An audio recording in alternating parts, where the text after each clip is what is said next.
Notre question, elle est très simple, est celle de savoir quelle est l'importance d'une prière faite à la montagne. L'importance d'une prière faite à la montagne. Je crois que nous devons faire entrer d'abord les choses sur le rail. Selon la parole de Dieu, la montagne n'était pas pour les nations, soit pour le peuple. Et les gens qui pouvaient monter à la montagne pour faire la prière, c'était les sacrificateurs. Je crois que c'est dans l'ancienne alliance que vous allez comprendre ces choses.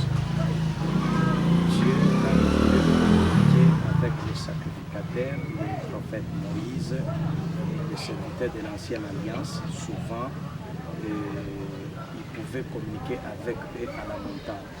Maintenant, c'est un... Savoir la prière faite à la montagne est-elle biblique? Bon, la prière faite à la montagne, c'est biblique. Vous savez, la Bible déclare au moment que Moïse était avec les enfants d'Israël, la Bible me dit il s'éloignait, il partait à la montagne pour prier le Seigneur. Je peux dire que la prière faite à la montagne est biblique. Alors, la prière faite à la montagne, si elle est biblique, elle est destinée à tout le monde? Bon, elle n'est pas destinée à tout le monde. À la montagne, on ne part pas si on veut. Donc, on part à la montagne si tu as la mission, ou soit c'est le Seigneur qui t'a envoyé à la montagne. Aujourd'hui, nous avons beaucoup de gens qui nous partent à la montagne sans inspiration. Or, à la montagne, il y a différents esprits. Donc, à la montagne, on ne part pas comme ça. On part avec inspiration et la mission de Dieu. Alors, y a-t-il de désavantages comme inconvénients lorsque quelqu'un part à la montagne pour prier?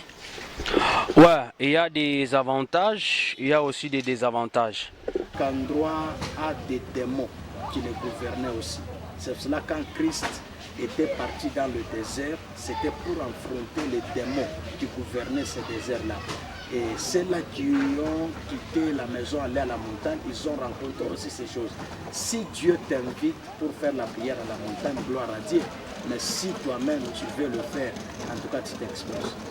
En tout cas, des avantages, c'est lorsque nous sommes à la montagne, il y a aussi des esprits. Il y a aussi, à la montagne, il y a tout le monde.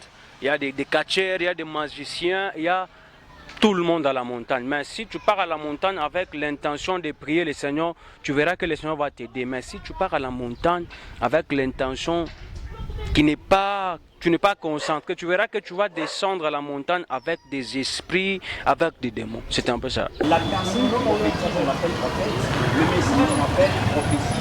Alors la personne qui reçoit la prophétie, on l'appelle... Non.